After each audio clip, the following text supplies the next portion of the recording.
Canal Novel e Fanfic Narradas. Fanfic The Witcher Senhor do Império.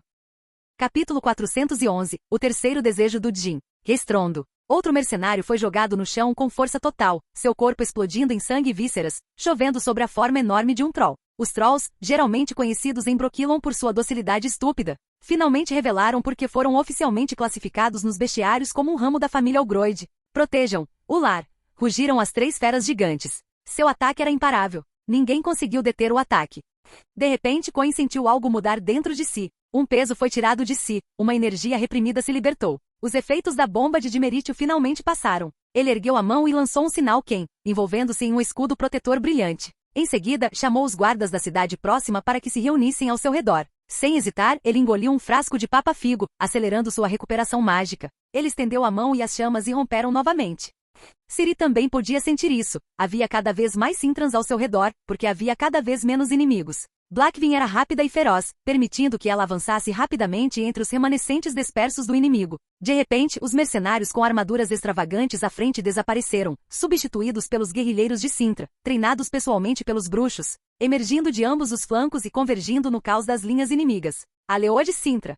Milva respirou fundo e preparou seu arco. Ela disparou tantas flechas naquela noite que a proteção de couro em seus dedos estava desgastada a ponto de quase sangrar. Nesse ponto, a batalha não precisava mais do seu apoio disperso. Mas uma coisa ainda a incomodava. Onde estava aquele caçador de recompensas que lutou sozinho contra Coin, House e Levin?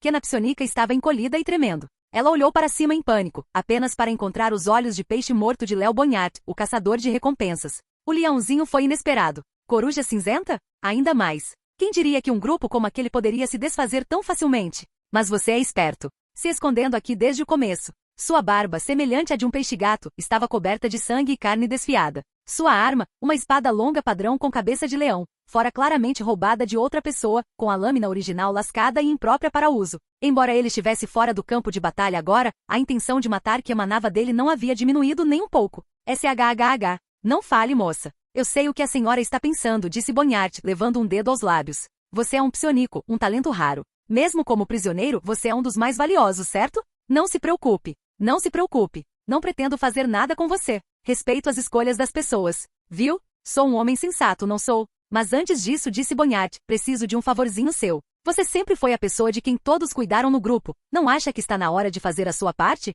Ele ergueu as duas mãos. Na esquerda, havia uma caixa de ferro prateada gravada com runas intrincadas e salpicada de sangue. Na direita, um jarro de cerâmica selado com uma rolha em forma de hexagrama, coberto por marcações ainda mais elaboradas, e ainda mais sangue. Coruja Cinzenta me prometeu um pagamento suficiente para durar a vida toda. Mas ele desistiu cedo demais, deu de ombros o caçador de recompensas. Então, vou precisar de outra pessoa para cobrir a conta. E feiticeiros, bem, eles costumam pagar bem. Eu sou um psionico, não um mago. Não conheço nenhuma magia. Não consigo usar aquele comunicador mágico. Kena deu a mesma resposta que dera quando Greal pediu para ela fazer isso. No segundo seguinte, Bonhart estendeu a mão como um raio e agarrou a flecha ainda cravada no ombro dela. Diante do olhar aterrorizado dela, ele começou a girá-la lentamente, pressionando-a, pedaço por pedaço. Escute, psionico. Você não é o único que consegue ler mentes, sabia? Já conheci gente do seu tipo antes. E já os troquei, por um bom preço.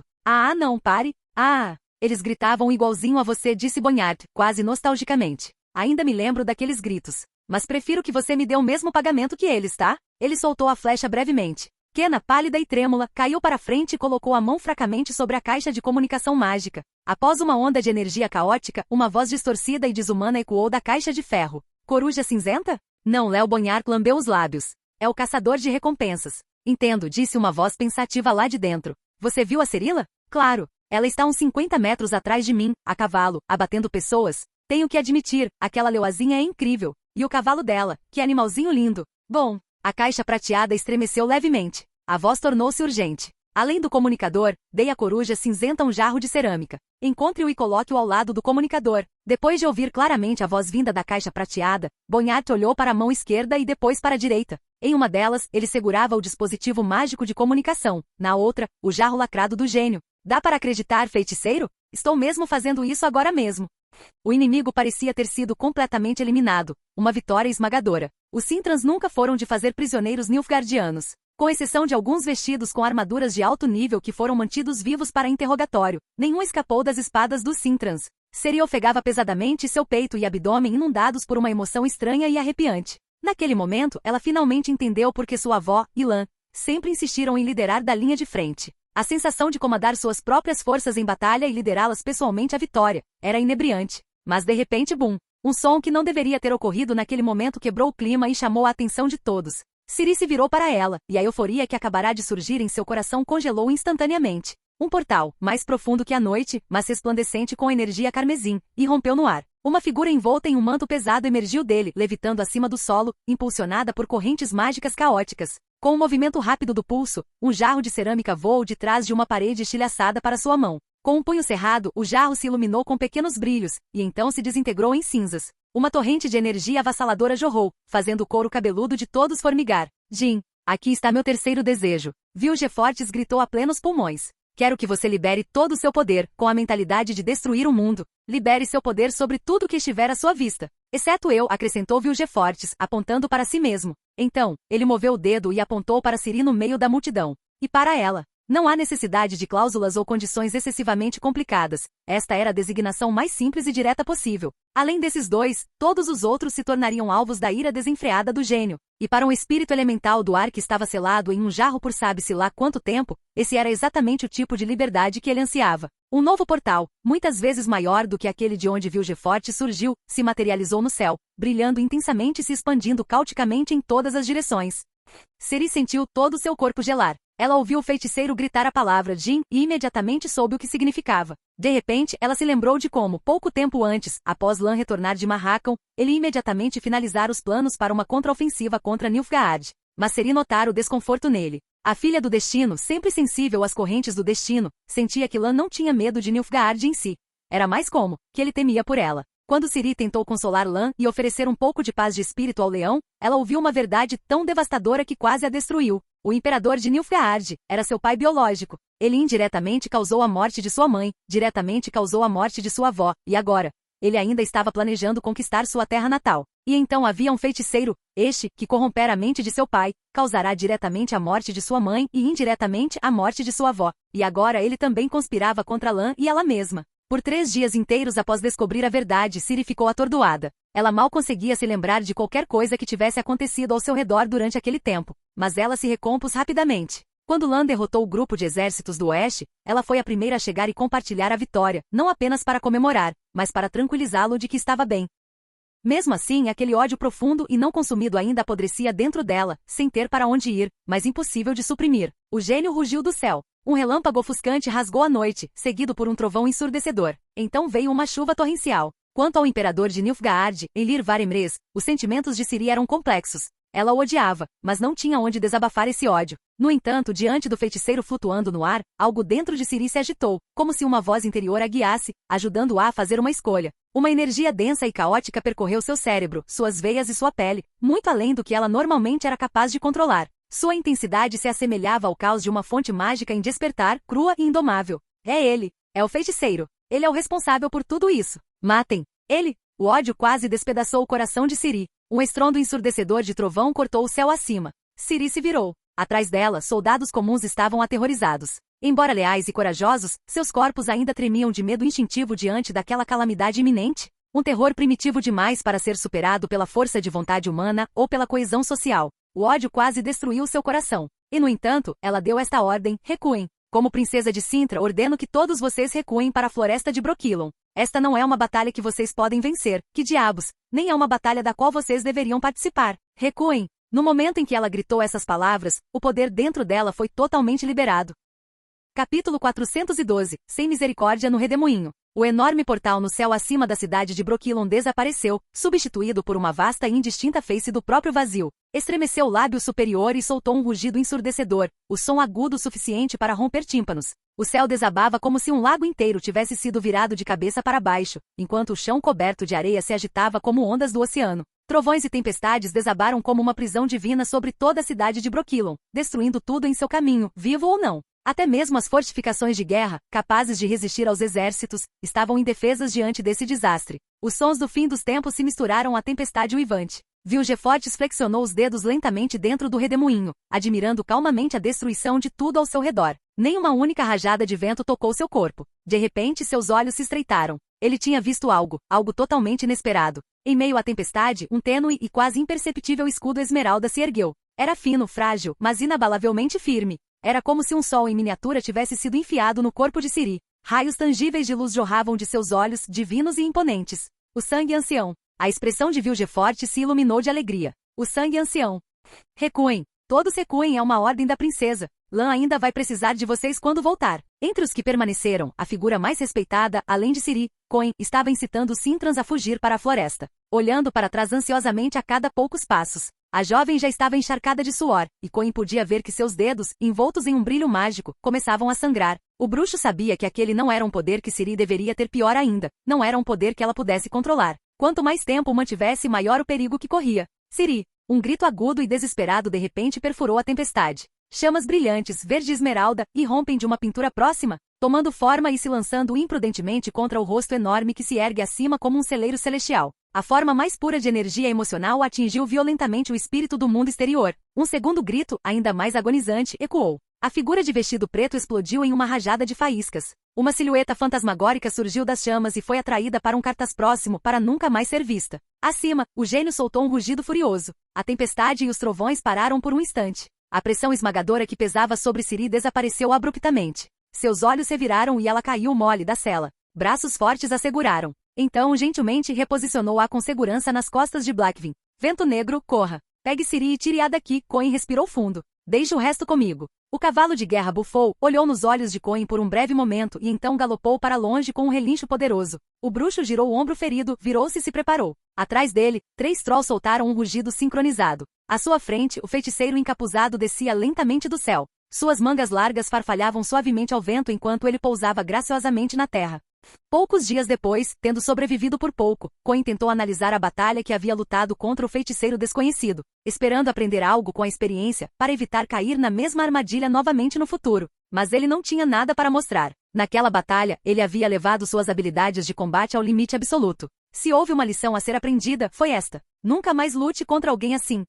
A briga começou com Coin. Com a espada na mão direita e uma bomba de dimerítio na esquerda, ele tentou levar a batalha para um combate corpo a corpo, um terreno onde os feiticeiros normalmente não se saíam bem. Mas o que estava à sua frente não recuou para aumentar a distância. Em vez disso, ao avançar, estendeu a mão para o lado. O medalhão de grifo em volta do pescoço de Coin começou a tremer. Acompanhado pela onda de energia caótica, um cajado de 2 metros de comprimento materializou-se na mão do feiticeiro. Não era um cajado. Parecia mais uma clava de guerra. Por um momento a postura e a presença lembraram Coin dos druidas de Celilge. O feiticeiro era incrivelmente rápido. A clava de guerra em suas mãos se movia como um raio. No primeiro choque, quando Coin aparou com a espada, metal atingiu metal, e o grito ecoou em seus ouvidos. A força do impacto fez Coin soltar a bomba de alquimia e agarrar a espada com as 2 mãos, só para impedir que seu crânio se partisse logo no primeiro golpe. Aquela maldita arma era feita de ferro, e era encantada. O que foi ainda mais condenável foi o fato de que, além do encantamento no porrete, o feiticeiro não usou nenhuma outra magia durante todo o duelo. Com um estalo agudo, o sinal protetor de Coin se estilhaçou.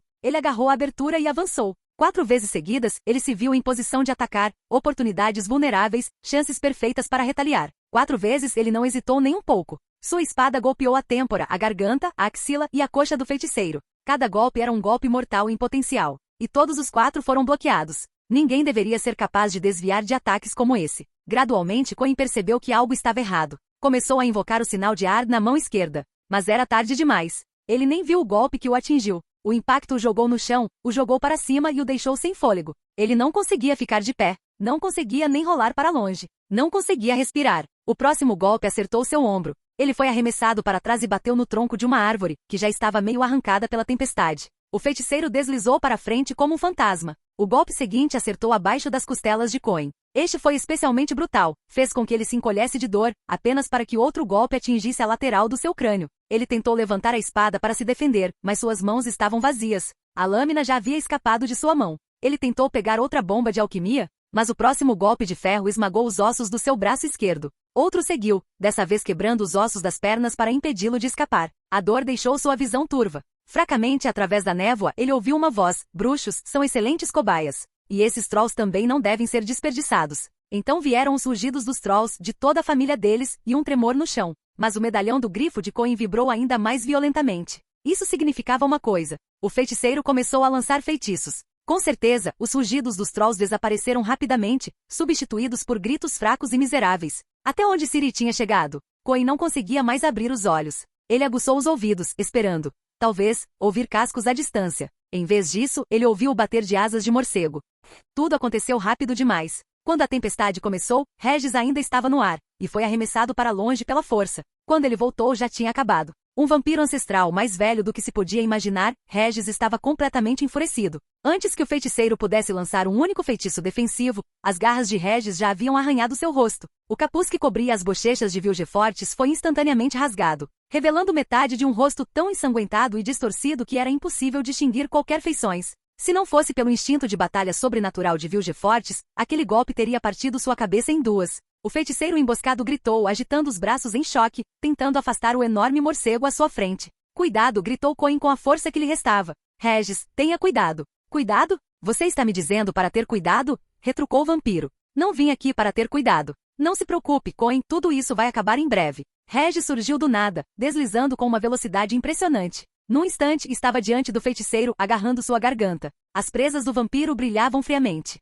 Vilgefortz gritou numa mistura de raiva e terror. Por um breve momento, pareceu que seu fim finalmente havia chegado. Mas era apenas uma ilusão. Como um dos feiticeiros mais poderosos do continente, Vilgefortz possuía um vasto arsenal de feitiços, suficiente para lidar com qualquer situação, qualquer oponente, incluindo vampiros. Vampiros ainda mais poderosos. O feiticeiro subitamente torceu os braços para cima, agarrando Regis em resposta. Suas palmas irradiavam um calor abrasador, como ferro em brasa. O vampiro gritou. Coen também gritou, forçando os olhos inchados a se abrirem um pouco. Através da visão turva, ele viu o feiticeiro rasgando o corpo do vampiro. Ele tentou se levantar para ajudar, mas a dor lancinante em seus braços e pernas dormentes o deixou completamente imóvel. Regis estava gritando. Sua voz era tão alta que rompeu os tímpanos de Coen, fazendo sangrar. As folhas das árvores ao redor tremiam com a mesma ressonância lamentosa. Com um rasgo horrível, Regis foi rasgado em dois. Vilgefortz agora segurava metade do vampiro em cada mão. E mesmo isso não foi suficiente. Com os olhos arregalados de uma loucura sangrenta, o feiticeiro enfurecido encontrou uma grande rocha próxima. Ele bateu as duas metades de Regis sobre ela, repetidamente, queimando tanto a pedra quanto a carne com um calor escaldante. Ele não parou até que a rocha começou a derreter e sua superfície formou um cristal translúcido. Parar? Coen gritou silenciosamente em seu coração, tomado pelo desespero. E então o feiticeiro realmente parou. De repente, Coen não conseguia mais sentir dor no corpo. Embora lhe faltasse força para abrir os olhos, sua atenção foi instintivamente atraída para uma direção, desesperada para sentir o que havia mudado. Lá estava Súcubo, Nanomi, olhando para o mutilado Regis nas mãos de Vilgefortz com olhos cheios de tristeza, pena, e algo perigosamente próximo de súplica. Capítulo 413. Ajude-nos. Para Nanomi e uma Súcubo, a batalha daquela noite tinha sido uma luta exaustiva. Sejam os esquadrões de combate humanos infiltrados ou as bestas monstruosas geradas por experimentos. Nenhuma delas era uma ameaça que ela pudesse enfrentar de frente e ainda assim sair ilesa. Então, depois de trazer Regis para cá, ela permaneceu na periferia do campo de batalha, tendo como prioridade a autopreservação. Mas quando Vilgefortz começou a limpar o campo, massacrando tudo que via pela frente, e especialmente quando voltou toda sua fúria para Regis, Nanomi não conseguiu mais se conter. Uma energia caótica percorreu violentamente seu corpo. Um véu de névoa negra, exalando uma doçura enjoativa, envolveu seu torso nu sem a menor sombra de disfarce. Foi como se uma faísca tivesse sido lançada em uma tigela de especiarias. Aquela essência abstrata conhecida como sedução de repente se tornou tangível, saturando o ar ao seu redor. Repito, o que uma súcubo libera não é um feitiço ou manipulação mental direcionado a outros. Em vez disso, ela amplifica seus traços raciais ao extremo, provocando os desejos primitivos de outras criaturas através da mera presença física.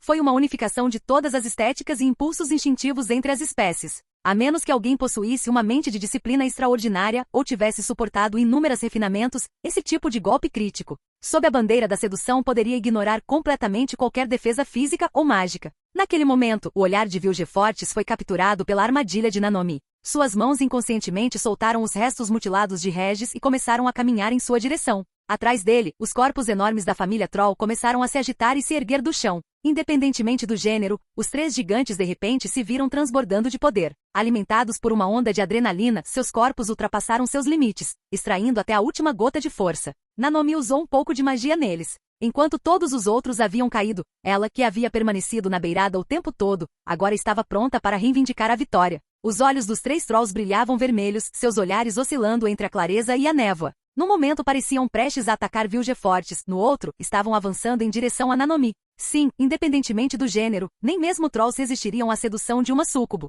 E essa tentação não tinha a precisão necessária para distinguir amigo de inimigo. Nanomi praguejou baixinho. Ela raramente se envolvia em uma manipulação tão sutil. Assim que ela se preparava para ajustar o feitiço que influenciava os Trolls, Vilgefortz de repente estremeceu e voltou à clareza, um passo à frente dela. Ele se lembrou do que estava tentando fazer. Sangue ancião. Para alguns, a sede de poder supera em muito qualquer desejo por prazer físico. Vilgefortz foi um desses homens. Uma onda de energia psíquica avassaladora irrompeu de seu corpo. Os 3 Trolls desajeitados foram arremessados para trás, caindo no chão. Nanomi, mais leve que uma pena, foi arremessada para o ar como um trapo descartado. Vilgefortz ofegou, um traço de medo cintilando em seu coração. Tão perto. Foi perto demais. Primeiro o vampiro supremo, depois os Trolls e agora uma súcubo. O que diabos não tem em Brokilon? Mesmo com toda a sua preparação, ele não esperava que aquela emboscada fosse tão perigosa. Ele nem sequer planejara vir pessoalmente. E no entanto, apesar de tudo, quase caiu na armadilha. Mas o medo em seus olhos rapidamente se transformou em fervor. Será que isso pode ser outra manifestação do sangue ancião?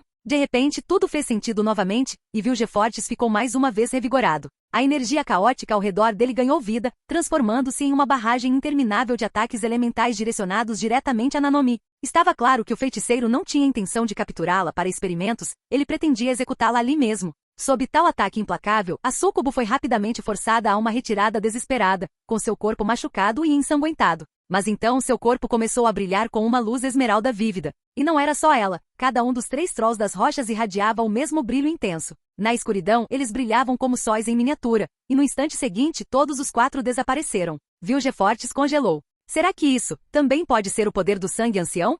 Os olhos de Coin se estreitaram, mas ele ainda conseguia sentir a luz. Era a habilidade de teletransporte de Lan. Mas apenas os membros do orgulho foram levados. Ele foi deixado para trás. Lan não sabe o que aconteceu aqui. Ele convocou seu orgulho para lutar por ele. Isso significa que há problemas na frente oriental? Droga. Espera, então Blackvin deve ter. Ciri. Coin lutou para se levantar, mas sua consciência estava ficando mais fraca a cada segundo. Seus ferimentos eram graves demais. O fato de ele ter permanecido lúcido até então já era resultado de ter resistido ao desligamento natural do corpo por muito tempo. Depois de uma última tentativa de se levantar, apenas para cair novamente, ele finalmente desmaiou. Vilgefortz se manteve firme por um tempo, protegendo-se contra uma possível emboscada, mas nada aconteceu. Com uma das mãos, ele içou o bruxo inconsciente. Com a outra, ergueu metade do que restava do vampiro. Teve até o tempo de recuperar a espada de Coin, que havia sido arremessada para longe durante a batalha. Acima dele, o gênio no céu havia recuperado sua magia e retomado sua fúria, causando estragos na cidade. A energia do caos elevou o feiticeiro no ar, e ele deslizou pela trilha que atravessava a floresta. Não havia pressa. A luz na escuridão viajava longe, e ele acabará de ver um vislumbre daquele mesmo brilho esmeralda na direção em que Ciri havia fugido. De fato, não demorou muito para que ele avistasse a princesa de Cintra caída no chão, sem encontrar seu corcel em lugar nenhum. Ele olhou para as 2 mãos, então jogou o corpo de Coin para o lado e estendeu a mão para Ciri. Finalmente, sangue ancião. Com um aceno de mão, uma poderosa onda de energia caótica irrompeu de seu corpo. Ele mal podia esperar para retornar ao laboratório e realizar o processo que havia ensaiado inúmeras vezes. Mas então, SHHK. Os olhos de Ciri se abriram de repente. Sua espada avançou como uma víbora atacando. No entanto, o feiticeiro claramente previu isso. Ele se inclinou para trás bem a tempo de se esquivar da lâmina e balançou os restos mutilados de Regis na mão esquerda como uma arma, lançando-os para a frente. O golpe fez Ciri voar. Ela bateu com força no chão e se encolheu de dor. Decidido a fazer a princesa sofrer um pouco antes do evento principal, Vilgefortz não percebeu que quando Ciri foi jogada para o lado, um pequeno livreto escorregou de seu peito e caiu no chão. Ela caiu algumas vezes antes de se abrir com o vento. A maioria das entradas iniciais estava repleta de perguntas, um jovem bruxo buscando conselhos de seu mentor após enfrentar dificuldades no mundo. As entradas posteriores mudaram de tom, mais cumprimentos aos mais velhos, conversas casuais, comentários calorosos sobre seu bem-estar. Finalmente as páginas viraram para a última. Lá, a caligrafia mudou, tornando-se viva e delicada, um forte contraste com a escrita precisa quase gravada de antes. Era uma carta escrita por Ciri. Respeitado mestre Keldar, mestre Jerome, saudações a ambos. Eu sou Ciri, princesa de Lan, e a filha da surpresa de Geralt, da Escola dos Lobos. Ouvi muitas histórias de Lan e Coin sobre suas conquistas e há muito tempo esperava conhecê-los pessoalmente. Infelizmente essa oportunidade nunca chegou. Sou a princesa de Lan, a terra que você usará para reconstruir sua ordem. Isso vem de mim. E além disso, também sou uma bruxa da Escola do Lobo. Sou uma de vocês. Então, seja por dever ou por afeição, você não poderá recusar o pedido que se segue, certo? Sei que Lan sempre manteve contato constante com o mestre Jerome, e você até concordou em sair da aposentadoria quando chegasse a hora. Mas Lan sempre se viu como o futuro da escola Griffin. Junto com Coin, ele jurou que só o chamaria depois que a ordem fosse restaurada, nunca antes. Por mais perigosa que a situação se tornasse, eles se recusavam a preocupar os mais velhos. Somente depois que o perigo passasse, eles dariam boas notícias e omitiriam as ruins. Mas eu não estou vinculado a esse acordo. Eu inventei tudo que vem depois disso. Só alguém como eu, um forasteiro, pode dizer essas coisas. Então me diga, você já se comoveu? Se comoveu o suficiente para vir dar uma mãozinha aos seus alunos? Neste momento, Lan está preso em território inimigo. Nossos inimigos invocaram ondas de assustadores, quimeras e crabs mutantes para atacar nossa cidade. Coin ficou sozinho para defendê-la. Eles não vão sobrecarregá-los com seus medos, mas eu estou realmente preocupado. Lutar contra monstros, esse é o dever de um bruxo, não é? E você não está nem um pouco curioso para saber por que o caderno de Coin foi parar nas minhas mãos? Isso não mostra o quão desesperadora a situação se tornou? Então, por favor, ajude-nos. Capítulo 414. Os bruxos contra-ataca. Restrondo. Um portal se abriu no vazio com um rugido ensurdecedor. Ventos fortes arrancaram uma camada de sangue e turfa do campo de batalha abaixo. De lá saíram 2 bruxos, ambos com expressões sombrias e mandíbulas cerradas. Um deles trajava armadura completa, um elegante guerreiro de cabelos brancos que, apesar da idade, irradiava uma força inabalável. O outro vestia apenas uma túnica simples, com os cabelos negros esvoaçando ao vento e os olhos perpetuamente sombreados pela melancolia. Seus olhares percorreram a cena. Em poucos segundos, avistaram a princesa de cabelos prateados inconsciente ao longe, o feiticeiro de aparência sinistra não muito longe dela, e, Coin, caiu no chão, com os membros torcidos em ângulos anormais inconsciente. Os rostos dos 2 grandes mestres bruxos escureceram ainda mais. Uma tempestade os envolveu, agitada pelos gênios furiosos acima. O súbito aparecimento de novos inimigos fez soar o alarme na mente de Vilgefortz. Ele ergueu as 2 mãos em sincronia com a tempestade, liberando arcos de relâmpagos brancos e ofuscantes que se projetavam de sua posição. Mas os 2 bruxos com idades combinadas de mais de 400 anos, moviam-se mais rápido que um raio.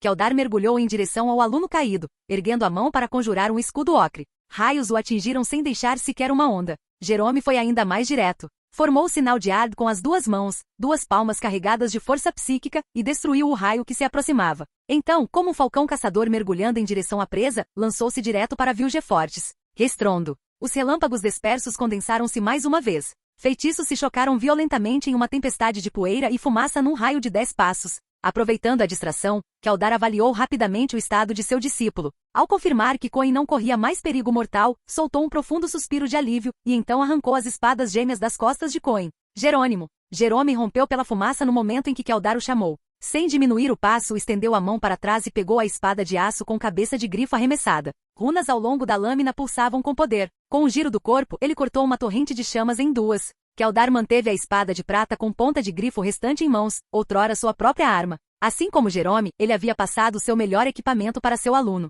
Agora, o ciclo simplesmente se completava. Eu fico com o que está no céu. Você cuida do feiticeiro. A barba e os cabelos brancos de Keldar balançavam descontroladamente ao vento. Sem problemas, respondeu Jerome categoricamente. Sem problemas. Vilgefortz ficou furioso. Simples bruxos? Ele começou a entoar um cântico rápido, com palavras ásperas e urgentes. Uma energia densa e caótica se aglutinou visivelmente em suas mãos enquanto uma magia poderosa avançava em direção a Jerome como um maremoto. Mas Jerome não cedeu. Relâmpagos roxos, chamas carmesim e ondas psíquicas azul-gelo explodiram ao seu redor. Sem hesitar, ele avançou direto para o ataque de Vilgefortz. E de repente Vilgefortz percebeu. O mundo ao seu redor estava recuando em alta velocidade. Os sinais de bruxo foram uma invenção curiosa. Quando o lendário feiticeiro Alzur descobriu que os bruxos não tinham a habilidade de conjurar magia convencional, ele simplificou a manipulação fundamental das forças elementais em algo novo, sinais. Estes não exigiam encantamentos, nem comunhão com a natureza. Um simples gesto de mão bastava para canalizar sua energia interior para auxílio em combate. Era para ser uma solução temporária. Naquela época, outros feiticeiros ainda acreditavam que os bruxos poderiam um dia desenvolver verdadeiras habilidades de conjuração. Mas quando ficou claro que sinais eram tudo o que conseguiam, os feiticeiros viraram as costas para os bruxos por completo. Para os feiticeiros, a verdadeira magia significava grandeza, alterar os céus, curar os gravemente feridos, criar ilusões, comungar com os mortos. Sinais limitados, utilitários, puramente combativos, eram pouco mais do que truques de festa aos seus olhos. Para a maioria dos bruxos, mesmo hoje, os sinais continuaram sendo uma ferramenta secundária. Na melhor das hipóteses, a escola Griffin havia conquistado a reputação de integrar sinais efetivamente ao combate tático, até que Jerônimo apareceu. Droga. Isso não é um bruxo. Esse tipo de poder, esse tipo de frequência, isso definitivamente não é um sinal. Vilgefortz levantou-se com dificuldade, mas mal conseguiu manter um feitiço defensivo. Seus lábios murmuravam um encantamento sem parar, sem deixar espaço para conjurar mais nada. Um círculo mágico violeta o prendia no lugar. Relâmpagos brancos e flamejantes iluminavam a noite. Fogo, tempestade e geada atacavam seu escudo de 3 direções distintas. A folhagem ao redor havia sido carbonizada e desfiada há muito tempo, sugada pelo ar em turbilhão. Até as rochas sob ele derretiam e se solidificavam repetidamente. Se ele parasse de cantar por um único segundo, seu escudo se quebraria. Ele, um membro da Irmandade dos Feiticeiros, um dos magos mais poderosos do continente, estava sendo dominado por um bruxo que usava sinais. Jerome não entoou cânticos, nem se deu ao trabalho de fazer gestos com as mãos para ativar seus sinais. A magia fluía para dentro dele como uma fonte de alto nível, fornecendo energia infinita. Sem precisar comungar com os céus, ele havia condensado a força-fúria dos desastres naturais no espaço de algumas dezenas de metros quadrados. Ciri ficou parada, completamente atordoada. Nem mesmo Mosezak e Yennefer, ninguém que ela tivesse visto conseguia manejar magia com tanta facilidade e fluidez. Conjurar magias era considerada uma arte delicada e perigosa. Até magos de alto nível podiam ser consumidos pelo menor deslize. Mas esse grande mestre bruxo estava brandindo-a como se estivesse apenas brandindo uma lâmina. Com o inimigo reprimido, Ciri teve dificuldade para se levantar e oferecer apoio. Keldar apareceu ao lado dela, parando-a. Os olhos dela se arregalaram novamente. Ele não deveria estar lidando com o gênio? Só então ela percebeu que a tempestade ao redor deles havia cessado completamente. Respire fundo, mocinha, disse Keldar com um suspiro pesado. Ele jogou para ela um frasco de argila e liberou as duas mãos para o combate mais uma vez. Ciri examinou ansiosamente o jarro de barro em suas mãos. Parecia relativamente novo, muito melhor do que a velha garrafa rachada que antes servirá de lacre. Uma rolha de madeira com uma estrela de 6 pontas esculpida estava enfiada na boca do jarro, cuja superfície estava coberta de runas gravadas às pressas. Este jarro foi originalmente concebido para armazenar pólvora para uso na fabricação de bombas, mas agora tornou-se a prisão de algo ainda mais volátil. Após a avalanche cataclísmica em Cair Seren, Keldar passará o último século sozinho na velha fortaleza, vivendo como um ninho vazio. Seu único passatempo era o estudo da magia. Para alguém como ele, criar uma matriz de selamento como aquela dificilmente seria um desafio. Cuidado! Este selo é áspero, apenas o suficiente para prender temporariamente aquele djinn e impedi-lo de causar mais problemas. Keldar disse, fiquem de olho. Quanto ao mago, nós cuidamos dele. Enquanto isso, Jerome estava furiosamente espancando Vilgefortz. Na verdade, Jerome sabia que se ambos os lados tivessem tempo e espaço para usar todo o seu arsenal, seria difícil dizer quem venceria. Mas a experiência de combate de Jerome era vasta. Só de ver os djinns descontrolados nos céus, ficava claro que o domínio da magia deste mago superava em muito o seu. Então Jerome fez questão de não lhe dar a menor oportunidade de conjurar. Os bruxos eram mestres na preparação tática, capazes de ampliar suas forças ao limite. Após o confronto mágico inicial no começo, Jerome confiou apenas na vantagem de velocidade concedida por seus sinais para prender o mago, usando suas profundas reservas de energia de nível de fonte para resistir até que seus companheiros lidassem com o espírito elemental no céu e pudessem vir em seu auxílio. Ele tinha fé em seu velho irmão de batalha, que havia sobrevivido desde a Era de Ouro dos Bruxos. De fato, não demorou muito para que uma bomba com o pino de segurança já puxado, surgisse voando pelo ar. Explodiu no momento em que os olhos de Vilgefortz se arregalaram de horror. Estrondo. Uma nuvem de pó verde preencheu instantaneamente o espaço confinado. Bomba de dimerítio? Vilgefortz pode não ter sido o mago vivo mais poderoso em termos de poder mágico bruto, mas quando se tratava de instintos de campo de batalha, ele era incomparável entre seus pares. Para criar uma abertura para a bomba, Jerome expôs momentaneamente uma brecha em seus sinais, apenas uma lasca, mas foi o suficiente para o mago agarrá-la.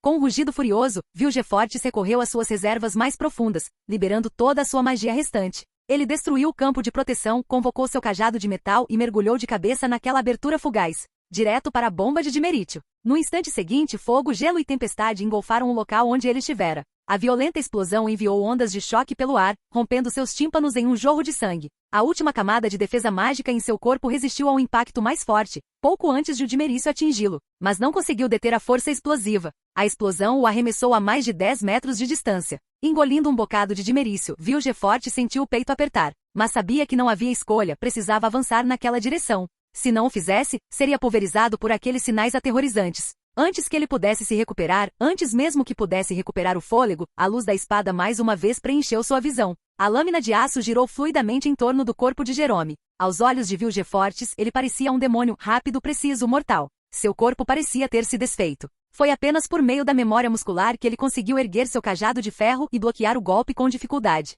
Ficou atordoado. Aquele bruxo era muito mais forte e rápido do que aquele bruxo da escola Griffin de antes. Oprimido, Vilgefortz foi forçado a se ajoelhar. O metal em suas mãos emitiu um guincho lamentoso. E Sibilo. Outro flash da espada. O poder e a velocidade de Keldar não se comparavam aos do jovem Jerome, que havia passado por 2 mutações. Mas Keldar compensava com técnica. Sua mão esquerda simulou um soco, enganando o mago, tenso de nervos, e fazendo-o baixar a guarda. Então, a ponta da espada passou habilmente pelas costelas do homem, torceu-se e pousou com firmeza em seu braço. Com um passo rápido, Keldar passou pelo mago. A força do movimento atravessou a carne com a lâmina, cortando quase metade do braço com facilidade, expondo o osso sob o ferimento. Isso é para o braço do Coen. O mago soltou um grito agudo, quase feminino. Antes que ele conseguisse respirar, seu traseiro levou um golpe forte que quase o jogou no chão. Ele desviou do golpe de Keldar na perna esquerda, mas seu tendão de Aquiles direito foi atingido por um golpe repentino. Sangue jorrou mais uma vez, acompanhado por outro grito de agonia. Isso é para a perna do Coen. Após mais de um século de meditação disciplinada no extremo norte do mundo, Keldar raramente perdia a paciência, mas agora a fúria irrompia dele como uma chama, e Jerome deliberadamente cooperou com seu velho amigo. Antes que o mago pudesse desmaiar completamente, os dois ergueram suas espadas longas, um à esquerda, o outro à direita, e simultaneamente perfuraram as clavículas do mago, pregando na árvore atrás dele. O sangue jorrou das lâminas como uma fonte, encharcando a grama úmida. Vilgefortes levantou a cabeça e olhou para as duas espadas cravadas em seu corpo, soltando um gemido estridente e atormentado. Bruxos vocês! Essa é sua declaração final? Keldar perguntou friamente. Jerome não era de desperdiçar palavras com inimigos. Com um leve movimento do pulso, pressionou o punho da espada, preparando-se para cortar o mago em dois como um peixe em uma tábua de corte. Capítulo 415. 3 desejos, um destino. Por favor, esperem, vocês dois. Jerome e Keldar congelaram no meio do movimento. O leve movimento de suas espadas já havia penetrado mais profundamente na carne e nos ossos de Vilgefortes, e o trauma adicional o fez perder a consciência imediatamente. Ambos se viraram para olhar para Ciri. Ciri encarou Vilgefortes com um olhar cravado na memória. Agora que a capa do mago fora jogada para trás, revelando seu rosto, ela tinha certeza. Aquele era um rosto que ela jamais esqueceria pelo resto da vida. Sua mão tremia enquanto ela agarrava sua espada em forma de andorinha. Mas então ela se lembrou dos planos que Lan havia compartilhado com ela no dia em que revelou suas origens. Lan me contou muitas coisas, planos para o futuro. Ela reprimiu o ódio. Este mago está ligado a esses planos. Por favor, não o mate ainda. Espere até Lan retornar. Deixe-o decidir. Os dois bruxos veteranos trocaram olhares e, em seguida, soltaram silenciosamente os punhos das espadas. Como as lâminas haviam sido forjadas com dimerício, eles não temiam que o mago se recuperasse e retaliasse sob essas condições. A batalha havia terminado. Vilgefortes, o arquimago capaz de conjurar tempestades marítimas para aniquilar frotas inteiras, jamais havia lançado um feitiço de alto nível durante toda a luta. E agora ele havia perdido o controle da própria vida. Keldar correu para o lado do discípulo para retomar o tratamento dos ferimentos. Quase não conseguiu se conter e não desferiu mais alguns golpes finais em Vilgefortes, de pura dor. Jerome, enquanto isso, observava Ciri com crescente satisfação nos olhos. Embora criada em uma corte real e propensa a desprezar formalidades, a princesa ainda carregava uma graça inata que lhe fora incutida nos ossos. Isso lhe dava um ar de vitalidade natural, temperado por um espírito galante e descontrolado. Mestre Jerome, é um prazer conhecê-lo, disse Ciri com um sorriso forçado. Embora fosse uma princesa, ela se curvou como uma júnior de verdade. Por favor, me chame de Ciri. Lan ficará muito feliz com sua chegada. Enquanto ela se movia, sua figura ágil e seus movimentos bruxos, produtos de seu treinamento como bruxa, eram inconfundivelmente exibidos. Jerome soltou um longo suspiro. Essa garota tem o estilo de um grifo. É um desperdício para ela ficar presa com aqueles lobos durões. Ainda assim, a rigor, a criança era metade Griffin. Então ele retribuiu com um sorriso caloroso. É um prazer, Ciri. Após algumas breves gentilezas, a realidade rapidamente voltou. Brokilon havia sido quase arrasada, e havia uma montanha de trabalho de recuperação a ser feito. Ciri não conseguia nem começar a imaginar o que os soldados da linha de frente, ou especialmente Lan, sentiriam ao retornar e ver tudo aquilo. Mas naquele momento, o jarro de barro em sua mão deu um estalo repentino. Rachadura. Afinal, o selo foi feito às pressas. O jarro de barro havia sido esvaziado de bombas alquímicas apenas para abrir espaço. E sua construção rudimentar e improvisada já havia funcionado surpreendentemente bem em conter temporariamente o gênio, mas agora estava claramente chegando ao seu limite. Ainda assim, o gênio pode se arrepender de sua impaciência. Com um movimento rápido, Jerome lançou um sinal de Irden, envolvendo Jin recém-surgido em um glifo violeta brilhante que assumiu a forma de uma gaiola. Então ele agarrou Ciri e a puxou para fora do alcance do signo. Keldar já havia jogado outra bomba de dimerítio na direção deles. Estrondo. Poeira metálica verde, crepitante de estática, preencheu o ar. O Jin, antes inquieto, caiu instantaneamente em um estado de apatia.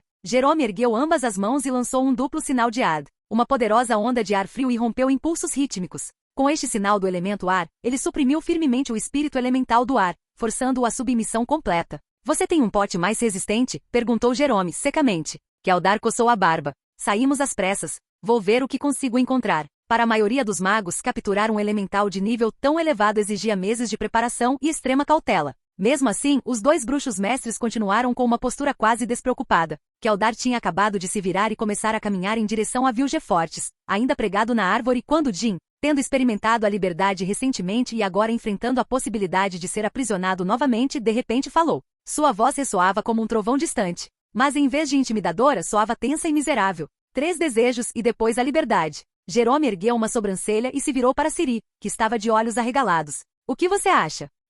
A implicação era clara. Ele estava oferecendo os 3 desejos a ela. A jovem foi imediatamente tomada por uma onda de alegria. A professora Dulan é tão legal assim? Considere isso um presente de boas-vindas, disse Jerome com um sorriso fraco, parecendo completamente indiferente à tentação dos desejos. Keldar também acenou com a cabeça para Ciri, encorajando-a. Mas você leu os registros sobre os jeans e seus hábitos, não leu? O tom de Jerome mudou para seriedade. Tenha muito cuidado, seus desejos podem ser distorcidos. Ciri respirou fundo, forçando-se a se lembrar de tudo que havia estudado. Ela sentiu, o rosto tenso de concentração. Avançando com fingida destemor, ela caminhou até o Jin. Keldar, tendo estabilizado a condição de Cohen, cruzou os braços e ficou ao lado de Jerome. Juntos, os 2 bruxos a observavam com olhares atentos e expectantes. Mas a primeira coisa que Ciri disse não foi um desejo. Jin, eu conheço a sua espécie. Vocês frequentemente tentam manipular seus mestres para que façam desejos rápidos para que possam ser libertados mais cedo. No processo, esses desejos são frequentemente desperdiçados, distorcidos, ou até mesmo saem pela culatra. Mas nós 2 também sabemos que liberdade após 3 desejos significa apenas liberdade deste selo em particular. Você ainda estará aqui, na nossa frente. Se fosse algum mago que se esforçasse tanto só para capturar você, talvez fosse pego de surpresa e você conseguisse escapar. Mas como você viu, atrás de mim estão 2 bruxos mestres. Se quisermos, podemos recapturá-lo no momento em que estiver livre deste selo, antes de retornar ao plano elemental. E então começa de novo, mais desejos, mais aprisionamento. Jin, você não quer que isso aconteça, quer? O Jin preso imediatamente ficou agitado. Jerome estreitou os olhos e reforçou o sinal de contenção. E a reação do gênio deixou claro, Ciri estava absolutamente certa. Mas ela não tinha terminado. Eu sou Cirila Fiona Ellen Rhiannon, herdeira do sangue ancião, destinada a deter a geada branca e trazer esperança a esta esfera sob nossos pés. Os planos elementais que sua espécie habita também estão atrelados a este mundo. Se a geada branca vier e ninguém a impedir, você também não escapará da destruição. Ajudar-me significa ajudar a si mesmo. E o sangue ancião um dia me concederá um poder imenso, talvez até a capacidade de atravessar o tempo e o espaço. Eu me lembrei de você. Se você distorcer meus desejos, mesmo que fuja para os céus, eu te encontrarei. As palavras saíram de um rosto de aparência delicada, mas a ameaça contida nelas era assustadora. Ninguém sabia quem havia ensinado Ciri a dizer tais coisas. Posso te fazer uma promessa, se você realizar meus desejos honestamente, você terá sua liberdade garantida. Ao mesmo tempo, para os próximos 3 desejos, não quero ver nenhum truque ou reviravolta. Espero que sejam realizados exatamente como pretendo. Você consegue fazer isso, Jin? Jerome ergueu uma sobrancelha, surpreso, e trocou um olhar com Keldar. Então, ele reduziu gradualmente o fluxo de energia mágica de suas mãos. A prisão de ar começou a desaparecer, e o gênio não resistiu. A combinação de razão e pressão de Ciri realmente funcionara, e com força. Os Jins ficaram em silêncio. Esses seres elementais não eram menos inteligentes que os humanos. Aliás, os mais velhos costumavam ser ainda mais sábios. Enquanto Jin começou a refletir, uma lembrança repentina surgiu. A menção ao sangue ancião. Ela havia sido capturada recentemente por Vilgefortes. E não muito antes disso, os planos elementais haviam passado por uma revolta violenta. Naquele momento, um humano entrou acidentalmente nas camadas elementais. A energia que emanava daquela pessoa atraiu a atenção das entidades elementais mais poderosas dos 4 planos primários. Todos eles atacaram aquele humano simultaneamente. E todos eles foram reprimidos juntos. O Jin ainda se lembrava daquelas mãos, enormes e calmas, segurando casualmente as 4 forças elementais ao mesmo tempo. Avassaladoras, misteriosas, imparáveis, um poder nunca antes visto na longa história dos reinos elementais. E se não me falha a memória, a fonte de todo esse caos teria sido alguém com o poder do sangue ancião. O gênio de repente sentiu algo parecido com uma sensação física. Um arrepio percorreu seu corpo. A luz ao redor suavizou-se. As correntes de ar cessaram. Fale o seu desejo. 3 desejos e então a minha liberdade. Até a sua fala se tornou fluente. Tudo será realizado. Naquele momento, inúmeros pensamentos passaram pela mente de Ciri. Imagens de sua mãe, de sua avó. Lágrimas brotaram em seus olhos. Mas ela entendia os limites do poder de um gênio. Aqueles que ela havia perdido. Aquelas pessoas se foram para sempre. E os futuros lindos e irreais com os quais ela sonhava. Não eram algo a se desejar naquele momento. Então ela respirou fundo para se recompor. Meu primeiro desejo. Quero que o castelo de Caer Seren seja restaurado ao seu estado mais completo, imaculado e glorioso, como era antes de ser destruído. Você sabe exatamente o que quero dizer. O gênio tinha total liberdade para interpretar e realizar desejos. É claro que ele entendia. Ele respondeu obedientemente. Seu primeiro desejo foi atendido. Restam 2. Jerome e Keldar mostraram expressões de surpresa, seguidas de expressões gentis. Para o meu segundo desejo, quero que a cidade de Brokilon, que você destruiu, seja restaurada ao seu estado original. E aqueles que foram mortos, não, deixa pra lá. Ciri se conteve. Apenas restaure a cidade. Não muito longe, era como se o tempo tivesse voltado ao contrário. Areia, terra, tijolos, vigas, cada pedaço levantado por mãos invisíveis e remontado. Uma cidade novinha em folha surgiu diante de seus olhos. Seu segundo desejo foi realizado. Resta um. Ciri respirou fundo para se acalmar. Este terceiro desejo era o que mais importava. Desejo que Lan permaneça seguro durante a guerra que se aproxima, e desejo que ele vença todas as batalhas que lutar. Capítulo 416, de Fantasmas, Reis e Vampiros. Os instintos de Ciri gritaram no momento em que Vento Negro desapareceu, e quando ela percebeu que até mesmo Nanomi e toda a família Troll tinham sido convocados através do teletransporte, ela imediatamente entendeu. Lan devia ter encontrado sérios problemas na frente oriental, forçando-o a realocar essas forças. O coração da jovem se apertou. Proteger a segurança de Lan. Esse era o desejo mais urgente e importante de Ciri. E ela também entendia que enquanto a guerra continuasse, Lan jamais deixaria de se arriscar. Então a única solução era garantir que eles também vencessem a guerra. Após restaurar o reino, ela ascenderia ao trono como rainha, faria de Lan seu rei e a partir de então, nada mais poderia colocá-lo em perigo. Desejo que Lan permaneça seguro durante as próximas batalhas. Quero que ele conquiste todas as vitórias que almeja. E assim Ciri realizou seu desejo. Mas o rosto etéreo do gênio de repente mostrou sinais de dificuldade. São 2 desejos, e você só tem um. Ciri ergueu a voz. Então deixe Lan conquistar em segurança as vitórias que deseja. Isso conta como um único desejo, não conta? O aumento em sua aura deixou até Jerome e Keldar visivelmente surpresos. Muito bem. O gênio pareceu bastante ofendido. Esse desejo parecia particularmente difícil. Para realizá-lo, o brilho anti-suave de seu corpo se intensificou abruptamente, brilhando como o sol do meio-dia, um sinal de que ele estava liberando todo o seu poder, recorrendo àquela magia misteriosa que permanecia incompreensível até mesmo para os maiores especialistas e estudiosos. Um Jin podia ser derrotado por feiticeiros de alto nível ou bruxos veteranos. Não conseguia transcender a vida e a morte. E ainda assim, seus poderes podiam realizar milagres, como alterar o próprio destino. O emblema do grifo no peito de Keldar começou a pulsar violentamente, como um peixe se debatendo em terra firme. Somente depois de um longo tempo a luz ofuscante finalmente diminuiu. Seus desejos, todos foram atendidos. No instante seguinte, uma luz esmeralda brilhante floresceu ao lado de Ciri. A habilidade de teletransporte de Lan tinha seus limites. Quando ele marcava alguém com uma runa, conseguia estimar aproximadamente a distância entre eles. Mas isso não lhe dava consciência automática da condição física da pessoa ou se ela estava em perigo. O painel de seguidores podia refletir status básicos, como vida restante ou estados de missões ativas, mas Lan ainda precisava verificá-lo manualmente. Não era inteligente o suficiente para exibir alertas como seu seguidor está em perigo ou seu seguidor está em combate. Infelizmente, Lan estava ocupado na frente oriental. A pressão da batalha o deixou sem tempo para verificar o painel, então ele não percebeu a tempo a perturbação repentina em Brokilon. Coincidentemente, os problemas que ele enfrentava na linha de frente haviam se agravado além das expectativas, forçando-o a convocar seus seguidores para buscar reforços. Foi só então, por meio da súcubo Nanomi, que ele soube da revolta em Brokilon e imediatamente retornou. Usando o teletransporte, ele chegou mais rápido que sua habilidade permitiu e rapidamente avaliou a área, pronto para traçar um novo plano de batalha, ou, se necessário, agarrar Ciri e recuar. Então ele congelou. Professor? E mestre Keldar? O gênio havia revelado sua verdadeira forma. Elevando-se tão alto quanto o celeiro, rompeu a densa copa das árvores e ascendeu ao céu. Estava livre agora, não mais preso aos desejos de ninguém. Explodiu em uma gargalhada triunfante enquanto atravessava as nuvens e desaparecia de vista. Enquanto isso, Ciri contava animadamente a Lan tudo o que acontecerá naquela noite, com as palavras tropeçando uma após a outra. Jerome estava por perto, sorrindo e concordando com a cabeça. Lan começou a suar frio enquanto ouvia. Ele já havia colocado uma marca de teletransporte em Ciri. Não importava onde ela fosse parar, ele sempre poderia trazê-la de volta com o teletransporte, ou teletransportar-se para ela. Teoricamente, ela nunca deveria estar perdida. Mas esta noite, se não fosse por Cohen e os outros terem reagido a tempo, pela assistência inesperada do vampiro de alto nível Regis e pela própria Ciri ter liberado um incrível poder de combate, ele poderia ter perdido uma fortaleza na retaguarda, junto com os artesãos e equipes médicas que ele tanto trabalhou para reunir. Até mesmo Cohen, colega da escola Griffin, quase morreu no processo. Lan finalmente conectou os pontos entre os eventos que mudavam rapidamente no campo de batalha.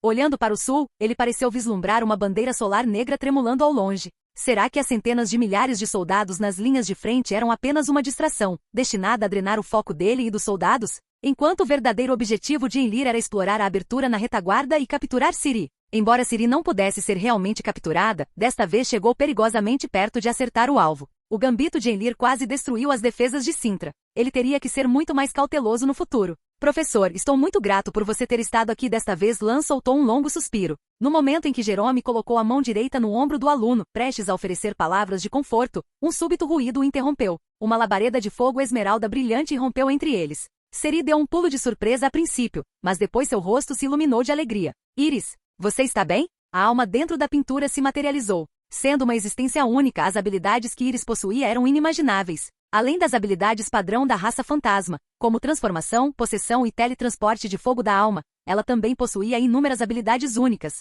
Uma delas já havia sido demonstrada: criar um mundo dentro de uma pintura e saltar entre obras de arte. Mas a que ela acabará de usar para reaparecer em segurança chamava-se Renascimento da Alma. Quando ferido, o espírito pintado podia se refugiar em sua própria obra de arte e extrair dela poder para se restaurar. Ainda assim, era evidente que sua figura permanecia um tanto instável. Iris não havia permanecido escondida dentro de sua pintura por tempo suficiente para se recuperar completamente. Ela mal havia reconstituído o corpo disperso pelo gênio e então saiu às pressas, preocupada com Siri. Somente depois de ver Lan, Jerome e os outros presentes ela finalmente se sentiu à vontade. Siri imediatamente abraçou Iris. A imagem do fantasma sendo explodido em faíscas espalhadas no céu a abalou profundamente. Jerome e Keldar acenaram com a cabeça em saudação a Iris. Lan já havia levado a lâmina possuída por Iris para cair Seren, então eles a conheciam. Então, após uma breve hesitação, Lan deu um passo à frente e lentamente passou um braço em volta de Siri e puxou Iris para um abraço mútuo. Vocês todos fizeram tanto. Os sorrisos gentis e antigos que Jerome e Keldar exibiam de repente congelaram, substituídos por um choque visível. Seus 4 séculos de experiência de vida combinados raramente tinham visto algo assim. Graças às suas características raciais, Iris conseguiu se recuperar dos ferimentos, mas nem todos tiveram a mesma sorte. Lan foi primeiro verificar Cohen. O leal companheiro havia perdido um braço e uma perna e tinha fraturas na coluna e nas costelas. Ele provavelmente também tinha uma concussão grave. Em circunstâncias normais, tais ferimentos deixariam um homem morto ou aleijado para o resto da vida. Mas com a ajuda de druidas e dríades, as coisas eram diferentes. Embora os druidas ainda estivessem na linha de frente, Lan planejava mergulhar seu velho camarada nas águas de Brokilon por um tempo, digamos, férias forçadas. Tecnicamente, Lan também poderia usar um ponto de habilidade de seguidor para restaurar instantaneamente a saúde de Cohen. E embora estivesse confiante de que recrutar Cohen não custaria muita experiência, tal oportunidade de segunda vida parecia preciosa demais para ser desperdiçada, a menos que fosse absolutamente necessária. Além disso, ele poderia guardar esse ponto de habilidade para alguém cuja condição fosse muito pior. Lan olhou para o que mal se parecia com uma forma humanoide o que restava de Regis e nem sabia que expressão fazer. Jerome e Keldar já começaram a cutucá-lo com curiosidade. Seri agarrou o braço de Lan, ansiosa. Você acha que o Regis ainda está vivo? Ele está definitivamente vivo, garantiu Lan. A vitalidade de um vampiro de alto nível é insana. Mesmo que ele fosse queimado e transformado em vidro sólido, ainda poderia voltar. Honestamente, o que estamos vendo agora mal pode ser considerado um dano grave. Dito isto, embora Regis não tivesse se transformado em vidro, já havia muitas partes de seu corpo visivelmente carbonizadas. Lan nunca tinha visto pessoalmente um vampiro de alto nível de perto, então não fazia ideia de quanto tempo levaria para se recuperar. Seriam alguns anos?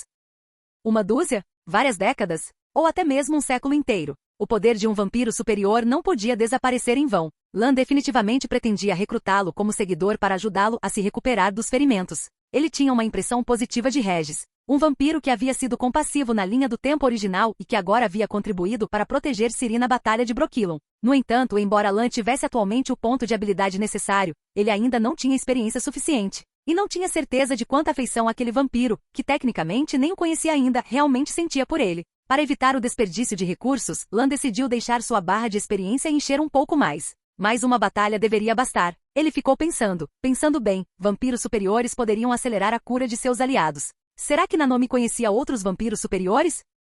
Capítulo 417. Ecos de um único desejo. Depois de verificar em Regis e Cohen, ainda havia mais um ferido no local. Viu Gefortes pregado em uma árvore. O grupo cercou, cada um lançando olhares com variados graus de desgosto e ódio para o feiticeiro de elite. Se não estancarmos o sangramento, ele provavelmente morrerá muito em breve, disse Jerome friamente. Keldar acrescentou. Encontrei isso com ele? O velho bruxo já havia revistado o cativo minuciosamente. Além de seu cajado de metal encantado, Vilgefortes carregava consigo uma boa quantidade de componentes para a conjuração de feitiços e pequenas bugigangas mágicas. Mas quando Iris avistou uma pequena caixa prateada entre os itens, ela soltou um grito de susto e imediatamente tirou uma caixa quase idêntica à sua. Depois que me recuperei, me deparei com 2 figuras suspeitas na cidade, um homem e uma mulher. Eles se infiltraram junto com os Nilfgaardianos. A mulher alegou ser uma Psion, uma leitora de mentes. O homem era um caçador de recompensas, explicou Iris, fazendo uma pausa antes de continuar. O homem era forte. Ele se defendeu contra Coin House e Levin ao mesmo tempo. Ele supostamente matou 3 bruxos e carrega consigo 3 medalhões deles.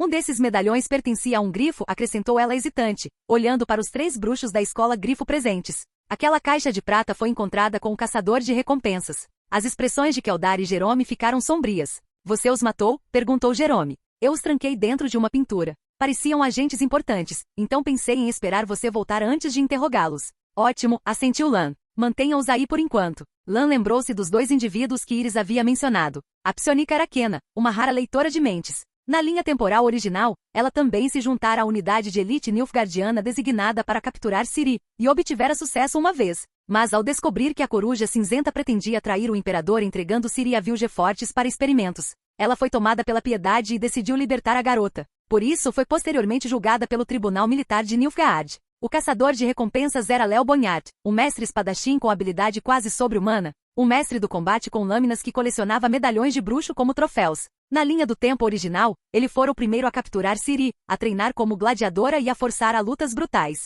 Mais tarde, ele firmou um pacto triplo com a coruja cinzenta e Vilgefortes para entregar Ciri, mas Ken acabou descarrilando o plano. Bonhart não tinha motivo para ser mantido vivo. Lan planejava jogá-lo em uma masmorra e, aos poucos, extrair dele qualquer valor que lhe restasse. Talvez alguns bruxos sob seu comando quisessem vingança por seus companheiros mortos. Quanto a Kena, talvez valesse a pena tentar transformá-la. Ela ainda era um talento capaz. Embora os Psions se desenvolvessem de forma desigual devido à sua natureza mágica caótica e não fossem tão versados quanto os feiticeiros, eles tinham vantagens únicas. Além disso, Lan voltou sua atenção para a caixa prateada em sua mão. Embora pudesse confundir os outros, Lan sabia exatamente o que era. Um dispositivo mágico capaz de comunicação de longo alcance. Era uma tecnologia patenteada desenvolvida por Vilgefortes. Mesmo décadas depois, a maioria dos feiticeiros só conseguia se comunicar por meio de dispositivos do tamanho de uma mesa pequena pesados, caros e geralmente acessíveis apenas à elite. Naquele exato momento, Vilgefortes já havia sido pioneiro na criação de um dispositivo compacto de comunicação mágica, um feito que deixou os magos da era atual muito para trás em termos de praticidade e conveniência. Era preciso admitir, esse cara realmente tinha habilidade. Lan já estava planejando entregar o dispositivo para Mosezak depois da batalha, para ver se ele conseguiria fazer engenharia reversa da tecnologia, embora Keldar, parado por perto, já parecesse ansioso para começar a dissecá-lo. Após uma breve consideração, Lan entregou a caixa ao velho Griffin, que a encarava com um olhar de desejo mal contido. Quanto a como lidar com Vilgefortes. Lan, o que você vai fazer com ele? Lan balançou a cabeça e devolveu a pergunta. Ciri, o que você quer fazer? A menina congelou por um segundo. Este feiticeiro era a fonte de tudo, disse Lan, acariciando a cabeça de Ciri gentilmente. Eu tinha planos para ele, mas não esperava que a oportunidade de matá-lo chegasse tão cedo. Para mim, ele não importa mais. Mas eu sei o quanto ele significa para você. Então deixa a escolha para você, Ciri. A garota ficou em silêncio por um tempo, depois ergueu os olhos e disse, naquele dia, quando você me contou sobre o imperador de Nilfgaard, também me contou seus planos para o futuro, para o norte e para os magos. Se Vilgefortes morrer, isso significa que esses planos não poderão ser executados? Claro que não, Lan balançou a cabeça. Tenho outros planos. Ciri fixou o olhar nele. Mas esses planos que você ainda pode usar depois que Vilgefortes morrer, são só planos reserva, certo? Nenhum deles é tão confiável quanto aquele que envolve usar Vilgefortes, certo? Lan não deu resposta. Havia algo sobre o qual Ciri sempre teve curiosidade. O desejo de Lan realmente se tornou realidade? E se tivesse? Que método Jin teria usado para realizá-lo? Na verdade, quando Lan ouviu pela primeira vez o desejo de Ciri, ele não sabia se ria ou chorava. Ele acreditava que Ciri havia desperdiçado completamente um de seus preciosos desejos. Mas Ciri não se importou nem um pouco. Mesmo que Lan já tivesse a habilidade de se mover livremente pelo campo de batalha. Mesmo que ele pudesse alcançar a vitória. Adicionar mais uma camada de seguro sempre foi uma coisa boa. O Jin, no entanto, não viu bem dessa forma. Como já foi dito antes, até mesmo um único desejo pode ser interpretado de muitas maneiras, e cada interpretação pode produzir inúmeros resultados diferentes. Gravetos foram jogados na lareira, as chamas surgiram e ganharam vida. Um rei solene começou a ler o relatório de guerra em sua mão. 15 de fevereiro de 1265, toda a Líria caiu. O rei Incelt de Caeden aproveitou a oportunidade para lançar uma invasão ao sul de Aedir. 16 de fevereiro, o rei Demaven de Aedir chamou 3.000 soldados de cavalaria leve das linhas de frente para reforçar o norte de Aedir. Ele também ordenou que o exército central estacionado em Vengerber se dirigisse para o norte para resistir a Caeden, deixando as forças de Aedir na Aliança do Sul significativamente enfraquecidas. 19 de fevereiro, o exército conjunto da Rainha Maeve e do rei Demaven foi derrotado por Nilfgaard mais uma vez em Aldersberg, em Aedir. O rei Incelt liderou o regimento Bandeira Marrom através do rio Difne e capturou a cidade de Gulet em Aedir. 20 de fevereiro, o rei Demaven e a rainha Mev dividiram suas forças e seguiram para o norte para reforçar. Nilfgaard deixou apenas 3.000 soldados para enfrentar a rainha Mev. Naquele mesmo dia, o duque Lannister de Cintra, que havia recebido um pedido de ajuda dos conselheiros de Aedir, chegou a Aedir e ajudou a rainha Mev a repelir as forças nilfgaardianas. Ele então perseguiu os nilfgaardianos em retirada para o norte. 21 de fevereiro, o exército central de Nilfgaard estacionado em Apersoden avançou para o leste sob o comando do Marechal Meno. 22 de fevereiro, o duque Lannister e a rainha Mev entraram em confronto com a divisão Nausicaa de Nilfgaard e a 7ª Brigada de Cavalaria da Erlaniana. As forças de Nilfgaard foram repelidas. 23 de fevereiro, o duque Lannister, a rainha Mev e o rei Demaven uniram forças para perseguir os nilfgaardianos dispersos. As principais forças de Aedir continuaram para o norte para afastar Caeden. 24 de fevereiro, a aliança trilateral enfrentou o exército central de Nilfgaard na fronteira da Líria e foi novamente derrotada. O Marechal Meno deixou a divisão Alba para garantir os ganhos, então liderou o 3º exército e o 4º regimento de cavalaria para o norte. 25 de fevereiro, o duque Lannister apareceu de repente na divisão Alba guardando a retaguarda. O comandante da divisão Alba, Eggebraste, foi assassinado, e os principais oficiais da unidade foram completamente eliminados. Naquele mesmo dia, o Marechal Meno interrompeu seu avanço para o norte, dando espaço para a rainha Mev e o rei Demaven respirarem. Eles se entrincheiraram na capital de Líria.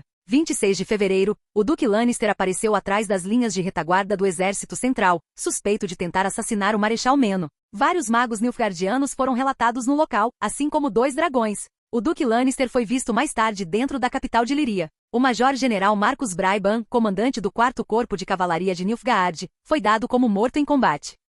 27 de fevereiro, o Marechal Meno enviou a Brigada Vrid e a divisão Deithrin para o sul para se reagrupar e construir fortificações em Líria e Lower Soden. O duque Lannister não foi visto novamente. As chamas na lareira crepitavam com calor intenso. Felipa Ilyart, a joia da corte de Tanned, olhou fixamente para o relatório de guerra à sua frente, com os olhos brilhando intensamente. Sigismund Dijkstra, chefe da rede de inteligência da Redania, tremia enquanto segurava o relatório. Ele não conseguia imaginar que o duque Lannister, neste relatório, era o mesmo cavaleiro de cabelos dourados com quem ele havia compartilhado bebidas e risadas não muito tempo atrás em Oxenfurt. Vamos ouvir, meu conselheiro, e meu conde. O rei Vizimir II da Redânia olhou para o fogo como se estivesse perdido em pensamentos, com a voz cheia de expectativa. O que devemos fazer em seguida? Felipa olhou para Vizimir II e então rapidamente abaixou o olhar. Seus olhos continham muitas emoções, nenhuma das quais era adequada para revelar diante do rei naquele momento. Pai, eu digo que devemos decapitar todos os espiões que nos trouxeram este relatório, gritou Radovid, o filho mais velho do rei. Essa informação é completamente absurda. Comparado ao seu último encontro com Lan, o corte de cabelo de Radovid ficou ainda mais extremo. O rei não disse nada. Em vez disso, ele lentamente voltou seu olhar para Dijkstra. Capítulo 418. A pancada de Ada e a pressão arterial de Foltestel-Teltestel. Majestade, Redania possui a melhor rede de inteligência do norte, declarou imediatamente o mestre espião. Então, este relato é verdadeiro? Perguntou o rei friamente. A primeira parte não me surpreende, espera-se que Incelt faça algo imprudente. A parte do meio levanta algumas preocupações. Se nem Demaven e Mev juntos conseguiram detê-los, talvez devêssemos levar Nilfgaard mais a sério. Mas esta última parte, Lannister correndo por aí onde bem entende, eliminando os comandantes de unidades inteiras com tanta facilidade? E 2 dragões? Você está me dizendo que este relatório ainda é confiável? Verdade seja dita, o próprio Dijkstra lutou com isso por um longo tempo antes de finalmente apresentar o relatório ao rei. Conde Dijkstra, retrucou o príncipe Radovid, você não acha que nos deve uma explicação adequada? O suor começou a formar gotas na testa de Dijkstra. Felizmente Vizimir II logo desviou o olhar. Felipa, meu conselheiro, já que essa informação é tão mágica, gostaria da sua opinião. A feiticeira já havia se recomposto. Majestade, todos nós conhecemos a natureza peculiar do duque Lannister. Por causa disso, ele se interessou por formar laços com grupos únicos, bruxos, druidas e afins. Ele tem um pacto com as dríades de Brokilon, e até mesmo a conselheira da corte de Temeria, Tris Merigold, está sob sua proteção. Felipa estava fazendo o possível para minimizar a ameaça de Lan aos olhos de Vizimir II. Ela fez uma breve pausa, aparentemente organizando os pensamentos em sua cabeça. Sempre houve rumores de que os druidas de Selilith podiam comandar Vivern. Isso pode explicar os 2 dragões mencionados no relatório. Quanto às conquistas de Lannister no campo de batalha, ele deve ter sido auxiliado por aqueles druidas e feiticeiros. É que ele sempre parece agir sozinho, então todos presumem que as vitórias são só dele. Então você está insinuando que ele está escondendo a presença de suas forças mágicas, disse Vizimir II com uma risada para aumentar o medo que Nilfgaard tem dele? E ao mesmo tempo, ele pode levar mais crédito pelos feitos e moldar sua própria lenda em Cintra. Escrever uma epopeia do norte com ele mesmo no centro? Não há explicação melhor, respondeu Felipa, abaixando a cabeça. Desprezível,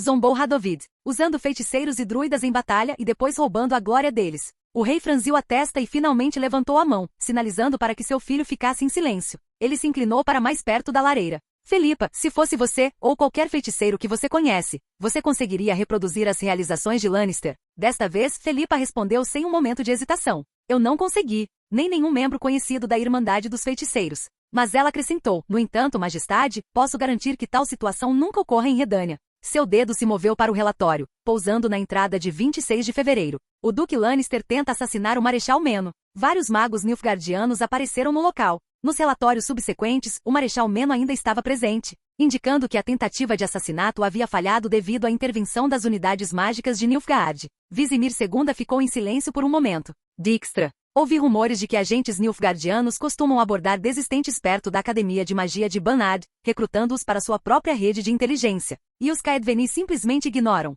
Sim, Majestade. Então talvez seja a hora de começarmos também. Sim, Majestade. E Felipa, continuou o rei, entregue minhas ordens, faça com que as forças da fronteira leste ensinem uma lição a Caeden. Se Incelta ousar ignorar nossos avisos, ele terá que pagar o preço. Precisaremos liberar as forças de Demavin para enfrentar Nilfgaard adequadamente. A palavra guerra fez os olhos do príncipe Radovid brilharem de excitação. Seja feita a vossa vontade, Majestade, respondeu a feiticeira com uma graciosa reverência cortês. Quanto a Cintra, Vizimir II refletiu em voz alta. Esqueça por enquanto. O que quer que aconteça a seguir pode esperar até que Nilfgaard seja expulso. Afinal, eles são poucos agora. A conversa deveria ter terminado ali. Vizimir II estava começando a se sentir cansado. Mas então ele viu o rosto do filho, radiante de excitação. Seu príncipe parecia ter uma predileção incomum pela guerra, e rumores preocupantes já começavam a circular pela corte. Isso fez Vizimir hesitar. Felipa, preciso que você preste mais atenção à educação de Radovid, disse ele baixinho. Tenho a sensação de que os tempos estão mudando. Radovid congelou.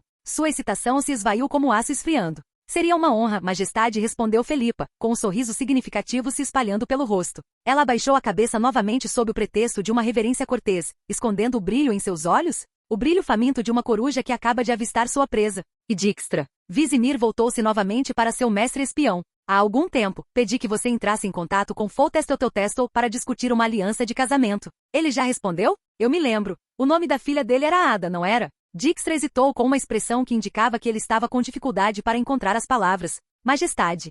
Temeria Vizima. Ao contrário de Redânia, que separava Novigrad como uma cidade comercial distinta, Vizima era a capital de Temeria e uma das maiores cidades portuárias do norte. Suas docas fervilhavam de comerciantes o ano todo, criando uma atmosfera de liberdade extraordinária, e com isso vinha um fluxo constante de rumores e fofocas sussurradas que nenhum guarda jamais conseguiria suprimir. Naturalmente, os assuntos reais continuaram sendo o tópico favorito do povo, especialmente em Temeria, onde rumores escandalosos pareciam florescer como ervas daninhas. E em tal ambiente, a princesa Ada estava sempre no centro das atenções. Afinal, sua própria vida já era lendária o suficiente. Certa vez, ela foi amaldiçoada por magos da corte para se tornar uma estrige, mas foi salva por ninguém menos que o famoso bruxo conhecido como Lobo Branco. Desde então, uma natureza selvagem se apegou a ela como uma segunda pele. Ela era ousada, barulhenta e desenfreada. Houve até rumores de que ela se misturou com gangues clandestinas na cidade. Felizmente para o povo de Vizima, o rei Foltestel era um homem de moral instável e temperamento tranquilo. Caso contrário, metade da cidade poderia ter acabado na prisão. Mas nos últimos meses, o povo de Vizima notou algo estranho. A princesa Ada não era vista há muito tempo. E agora, um novo rumor escandaloso começou a vazar pelos corredores do palácio. A princesa Ada estava grávida. Solteiro.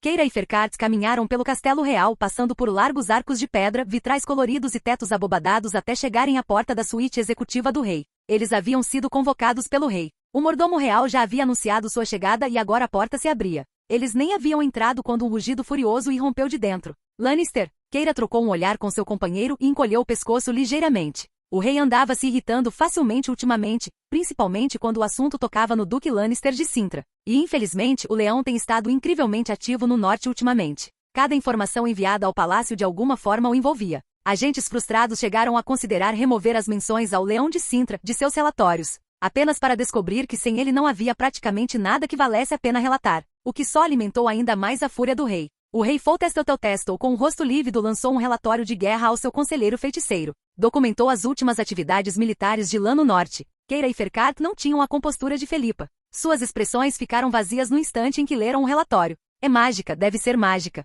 Aquele desgraçado do Lannister adora esse tipo de coisa, berrou Foltestel.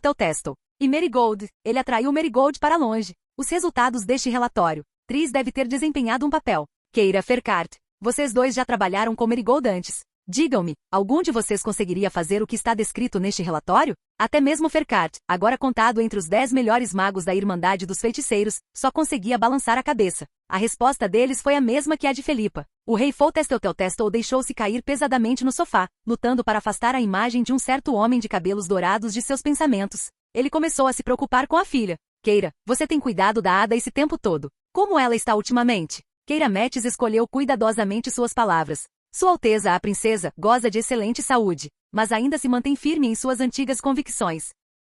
Ela ainda quer que eu envie tropas para apoiar Cintra? Sim, Keira abaixou a cabeça. Como esperado, o rei, que tinha acabado de se acalmar, imediatamente se levantou furioso. Este é o plano dos Lannister, uma vingança descarada. Ele desonrou o nome de Calante. E agora quer me forçar com esse tipo de manipulação? Maldito Lannister, bruxo imundo. Não, espere, é tudo mentira. Ele nem é um bruxo de verdade. Todos no norte foram enganados por ele. Quem poderia ter previsto essa reviravolta? Não faz muito tempo, Foltestelteltestel planejava casar seu filho ilegítimo com a princesa de Cintra, e agora tudo havia se transformado numa completa bagunça. Ferkart olhou para a esquerda e para a direita e depois pigarreou. Majestade, do ponto de vista político, esta situação pode não ser tão ruim. Pode até nos ajudar a realizar várias ações estratégicas. Sair. De fato, os magos realmente não tinham tato social. Depois de expulsar seus 2 conselheiros, Foltestelteltestel ficou ali ofegante por um tempo. Ele permaneceu em silêncio por um longo tempo perdido em pensamentos. Por fim, o rei de Temeria deu uma ordem ao seu administrador real. Roche voltou para Vizima?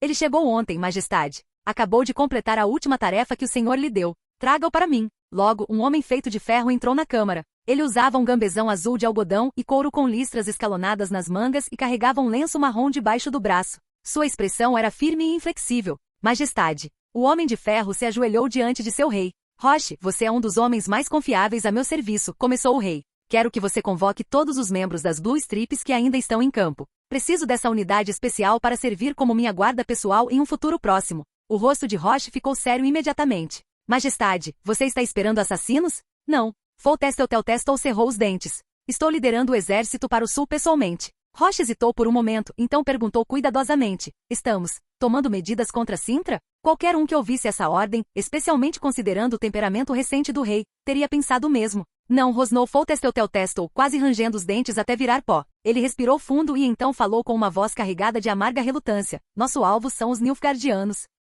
Capítulo 419. A maré virando. A rainha Maeve observou a agitação na capital, Leria, sentindo como se estivesse no cenário de uma peça de teatro e não em um campo de batalha. 3 trolls enormes rugiam pelas ruas, rolando com um estrondo estrondoso e espiando curiosamente em todas as direções, enquanto gritavam coisas como humaninhos e varas pontudas. Só pararam, timidamente depois de derrubarem várias paredes, após um coro de gritos furiosos dos soldados de Liria. Ao contrário da cautela despertada pelos trolls, a maioria dos soldados parecia muito mais distraída por uma única tenda, que havia sido colocada à parte das demais. Cada formação que passava por ela virava a cabeça em uníssono, como uma espécie de desfile militar. Pela silhueta dentro da tenda, era evidente que apenas uma pessoa a ocupava, uma mulher. No entanto, ela tinha chifres e uma cauda. Em um canto distante, perto da muralha da cidade, uma área ainda mais isolada jazia dominada por uma criatura do tamanho de uma fortaleza, um dragão vermelho adormecido. Maeve engoliu em seco e voltou a olhar para Lan, que acabará de retornar da linha de frente. Mais clarões de luz brilharam ao lado dele, e dele surgiram feiticeiros, druidas e bruxos, um após o outro.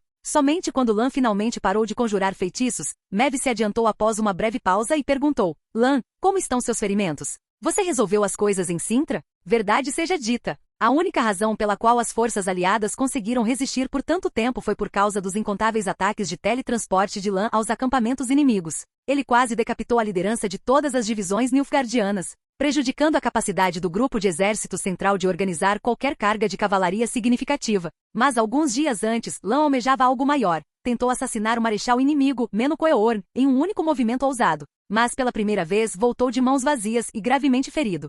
Segundo Lan, o Marechal Meno havia armado uma armadilha com bastante antecedência. Quando Lan se teletransportou para o acampamento inimigo usando um feitiço espacial único, foi imediatamente alvo de uma barragem coordenada liderada por 3 feiticeiros de alto escalão e mais de 40 outros magos. Ainda mais assustador, Nilfgaard havia enviado esquadrões suicidas portando armas de dimerítio para selar os sinais de Lan, efetivamente privando de sua capacidade de desencadear destruição em massa. Pior ainda, seu teletransporte, derivado do sangue ancião e alimentado pela energia do caos, também foi desativado, impedindo sua retirada. Como se isso não bastasse, os Nilfgaardianos enviaram mais de 10 golems em uma única onda para tentar capturá-lo. Felizmente, a esgrima de Lan era nada menos que lendária. Aprimorada por habilidades impulsionadas puramente pela fisiologia de bruxo e por melhorias no sistema, como o aumento de adrenalina, a invulnerabilidade de pés ligeiros em jogadas e o golpe perfurante rasgar, ele era capaz de contra-atacar mesmo sem sinais. E assim, os Nilfgaardianos testemunharam o Leão de Sintra, armado com a espada longa da Dama do Lago e uma cimitarra nômade, fatiar mais da metade dos golems.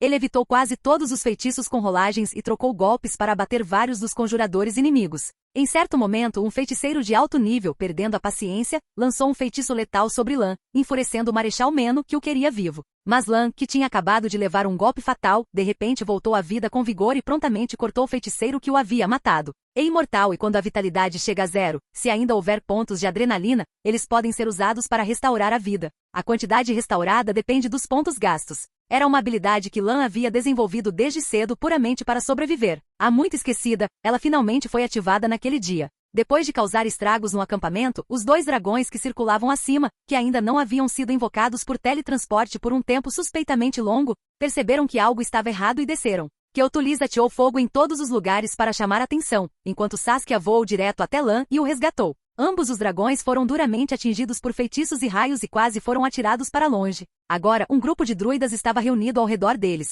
lançando feitiços de cura na esperança de que estivessem aptos a retornar à próxima batalha em breve. Quando Lan retornou coberto de sangue, ele deu um grande susto na Rainha Maeve. E não muito tempo depois, quando Lan convocou Trolls e uma súcubo em uma tentativa de lançar outro ataque ao acampamento principal Nilfgaardiano, uma mensagem chegou de Sintra, uma mensagem de grande urgência. A Rainha Maeve se viu completamente perdida. Nesse ponto da guerra, ela já havia compreendido completamente a situação. Sem Lan, como a luta poderia continuar? Felizmente, Lan retornou logo depois, e trouxe consigo ainda mais reforços. Lan olhou para a Rainha Maeve e lhe ofereceu um sorriso gentil. Seus ferimentos não eram grande coisa. Afinal, assim que ativasse o escudo ativo e recebesse uma rodada de ataques, ele se recuperaria rapidinho. Quanto a todo o resto, sabe, Maeve, disse Lan, acho que estamos prestes a vencer. Um ponto de interrogação praticamente surgiu acima da cabeça de Maeve. Ela começou a se perguntar se os ferimentos do leão eram piores do que ela imaginava, se o cérebro dele tivesse sido danificado. Isso seria um problema muito mais sério. Percebendo sua expressão hesitante e conflituosa, Lan riu baixinho. Meno liderando o exército central para o norte realmente atrapalhou muitos dos nossos planos. No ritmo deles, eu originalmente pensei que teríamos que recuar até Vengerber, em Aedir, e usar as muralhas da cidade para desacelerar a cavalaria deles. Isso também teria dado tempo para a chegada de reforços de Sintra. Mas ultimamente algumas coisas muito afortunadas aconteceram, Maeve. O fluxo do rio Yaruga mudou repentinamente. Os navios de guerra e de suprimentos de Celilege agora navegam a velocidades muito maiores do que o esperado e chegarão muito antes para fornecer apoio. Temeria enviou inesperadamente a notícia de que estão dispostos a enviar uma força de Soden inferior para se encontrar conosco. Juntamente com as tropas principais de Sintra e os mercenários da Companhia Livre, eles eliminarão a infantaria nilfgaardiana que ainda ocupa Soden superior, e então seguirão para o norte para cercar os nilfgaardianos. Maeve expressou sua preocupação, mas mesmo assim ainda não teremos força suficiente na linha de frente para resistir à cavalaria pesada deles. Mesmo que esses seus novos ajudantes pudessem ajudá-lo a assassinar o Marechal e todos os seus feiticeiros, não seria suficiente. Uma vez iniciada a batalha, dezenas de milhares de cavaleiros em carga não precisariam mais das ordens de um comandante para continuar. E se o posto de comando do exército central fosse destruído antes da batalha, uma força numerosa de elite, porém descoordenada, se espalharia por Líria, criando um caos absoluto. Restaurar a ordem depois disso poderia levar anos. Nesse cenário, a coalizão poderia vencer uma batalha, mas sofreria uma derrota no panorama estratégico mais amplo. Mesmo que retomassem o Alto Soden, perder toda a Líria no processo seria um preço alto demais. O controle sobre os Yaruga também escaparia. Por isso, precisavam lançar uma batalha campal decisiva para esmagar o inimigo de frente. Só então Meno, ansioso por preservar suas forças, começaria a retirar suas tropas dos reinos do norte. Então, de acordo com o plano de Lan, poderiam emboscar o exército em retirada na fronteira norte e eliminá-lo completamente. Isso exigiria uma força significativa de tropas na linha de frente, admitiu Maeve, abaixando a cabeça apesar do orgulho. Demaven não está mais focado na frente de batalha, e as forças conjuntas de Líria e Rívia sozinhas não podem esperar deter aquela cavalaria pesada. Nem mesmo a primeira onda. Lan balançou a cabeça. Ainda não terminei, além do rio tem outra coisa acontecendo. Uma mudança que você talvez não tenha notado. Uma mudança mágica. Maeve, que não havia nomeado nenhum feiticeiro da corte real, foi visivelmente pego de surpresa pela resposta. De acordo com os magos e druidas do meu lado, houve uma mudança nos fenômenos celestes recentemente. Somado à conjunção das esferas que havia sido despertada anteriormente, basicamente a magia de teletransporte se tornou muito mais fácil nos últimos dias. Lan falou com seriedade. Podemos instalar um portal de teletransporte fixo em Lower Soden e outro aqui. Os magos podem se revezar para mantê-los 24 horas por dia. O portal será pequeno, permitindo a passagem de apenas uma pessoa por vez, e exigirá períodos de descanso, então levará cerca de 10 horas no total. Mas assim podemos teletransportar a infantaria pesada de anões que solicitei a Marrakon. Os olhos da Rainha Maeve se arregalaram enquanto seu corpo começou a tremer incontrolavelmente. Essa era uma estratégia que o continente nunca tinha visto antes. Se outra pessoa tivesse explicado esse plano a ela, Maeve o teria descartado como pura bobagem. Mas vindo de Lan, ela não conseguia deixar de acreditar. Isso exigirá um grande espaço aberto, continuou Lan. E manter um portal de teletransporte fixo e de longa duração funcionando consumirá uma quantidade significativa de materiais mágicos. Então preciso da sua cooperação, Maeve. Esta é a capital de Leria, declarou a Rainha Maeve com firmeza. O tesouro real pode ser aberto aos seus magos imediatamente. Comparados à sobrevivência da nossa nação, esses materiais não têm importância. Mesmo que você os esvazie completamente, vale a pena. Você tem sido o único que segurou a linha quase sozinho até agora. Não tenho motivo para não confiar em você, Lan. Seja lá o que você planeje fazer a seguir, eu o apoiarei totalmente. Lan assentiu. Com a batalha decisiva se aproximando, o apoio inabalável de seus aliados era mais valioso do que qualquer outra coisa. Capítulo 420. Uma fortaleza feita de carne e ferro. Você está realmente depositando suas esperanças naqueles anões, Lannister? Uma voz familiar soou. Lan se virou e viu Demaven caminhando em sua direção. Maeve nem se deu ao trabalho de esconder seu descontentamento. Foi a retirada de Demaven da frente que acelerou o colapso da coalizão. Ela zombou, então Sua Majestade finalmente retornou? Mesmo assim, ela não foi longe demais. Ela entendia que Demaven tinha suas razões. Acontece que a nação que agora caía era dela, Leria, e eram seus soldados que estavam morrendo. Suas emoções eram difíceis de reprimir. Vizimir fez um movimento. Ele emitiu um aviso a Incelt. Agora posso redirecionar nossa cavalaria da frente norte. Junto com nossa infantaria, posso colocar mais 10.000 soldados em campo, relatou Demaven diretamente a Lan, ignorando os golpes de Maeve. O rei Vizimir interveio. Lan arqueou uma sobrancelha. Mais uma boa notícia. Mas Demaven não demonstrou gratidão pelo apoio repentino. Ele zombou friamente. Ele só quer que eu continue agindo como a espada deles, sem distrações. Assim como todos vocês. Entre os 4 grandes reinos do norte, Aedir sofreu o golpe mais pesado. Enquanto isso, os outros 3 permaneceram passivos ou manipuladores, o que deixou Demaven mais amargurado do que palavras poderiam expressar. O máximo que Aedir pode me dar por enquanto é pouco mais de 10.000, continuou ele com outro bufo. Mas tenho uma condição. Lan levantou uma sobrancelha. Vou me dedicar totalmente a esta guerra, mas assim que Nilfgaard for expulsa e a guerra terminar, o acordo das 6 nações sobre o Vale do Pontar será nulo e sem efeito, declarou Demaven solenemente. Incelt quase certamente aproveitará a oportunidade para fazer outro movimento contra Aedir. Até Vizimir pode tentar extrair favores meus usando esse apoio como vantagem. Pensei em conservar minhas forças e me preparar para o que vem depois, mas também sei que se não vencermos esta guerra, pode não haver um depois para Aedir. Demaven olhou Lan nos olhos e disse francamente, é por isso que preciso que nossa aliança permaneça intacta mesmo depois da guerra. Preciso que você me apoie quando chegar a hora, fique ao meu lado contra aqueles que se aproveitam da fraqueza de Aedir. O rei de Aedir parecia visivelmente exausto, preso entre inimigos de um lado e aliados intrigantes do outro. Mesmo assim, ele se manteve firme.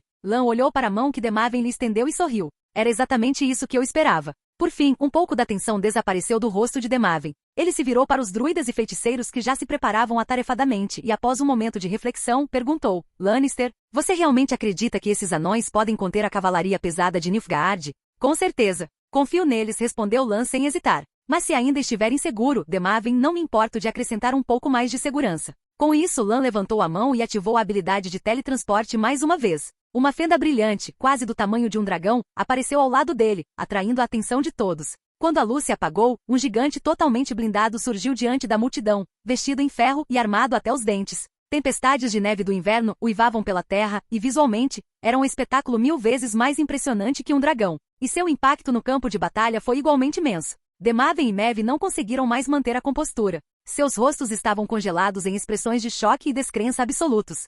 Quando? Mencoeorn ergueu o olhar do mapa e encarou seus comandantes. Quer saber quando darei a ordem de ataque? Ninguém respondeu. Os olhos de Meno percorreram seus oficiais. Todos na sala sabiam exatamente o que ele queria dizer, porque poucos dias antes, nenhum desses oficiais sequer tinha qualificação para entrar naquela tenda de comando. Nos últimos dias, quase todos os principais comandantes das divisões e regimentos foram assassinados por Lan em ataques precisos. Toda a estrutura de comando foi substituída. Esses oficiais recém-promovidos agora enfrentavam a difícil tarefa de assumir o controle total de suas forças, e rapidamente. Ao mesmo tempo tiveram que dedicar um esforço considerável para reforçar sua própria segurança, lutando para evitar o mesmo destino de seus antecessores. E se não conseguissem sobreviver, seu próximo dever era garantir que seus sucessores pudessem assumir o comando com o mínimo de atraso após suas mortes. Estou lhe dando 2 dias apenas, retrucou Meno. A esta altura, já deveríamos estar descansando na capital de Líria. Mas agora estamos ouvindo que Aedir enviou mais tropas para o sul. Tudo isso porque a sua incompetência nos fez perder a oportunidade.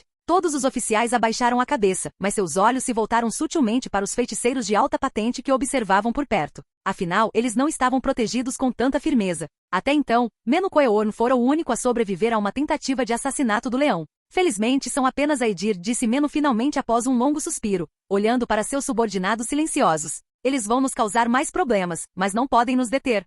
O Alflin Milo Vanderbeck fervilhava na capital de Líria. Como médico militar, ele orientava febrilmente os estudantes que trouxera de Oxenfurt, ordenando-lhes que montassem tendas militares, um por um. Um troll com armadura de pedra surgiu rugindo. Pequeno homem, troll, socorro! Socorro! Mas Milo já estava em alerta máximo. Sai daqui, seu idiota com cérebro de pedra! Uma guerra está chegando, precisamos de cada gota de álcool para fins estratégicos, gritou ele batendo o pé. Se você não sumir, vou mandar o Lan lidar com você. O troll ficou de mau humor e saiu rapidamente com uma expressão lamentável. Somente depois de uma longa rodada de conforto dos alunos, Milo se acalmou novamente. Ele respirou fundo, inalando a mistura familiar de iodo, amônia, álcool e poções alquímicas magicamente infundidas, preparadas por conjuradores. Enquanto o ar ainda estava limpo, estéril e imaculado, ele o saboreou. Porque Milo sabia que esse ambiente não duraria muito. Seu olhar percorreu a mesa de cirurgia branca como a neve e, em seguida, os instrumentos cirúrgicos dispostos ordenadamente ao lado dela, dezenas deles. Frios e imaculados em seu brilho de aço, metodicamente dispostos com uma ordem estética.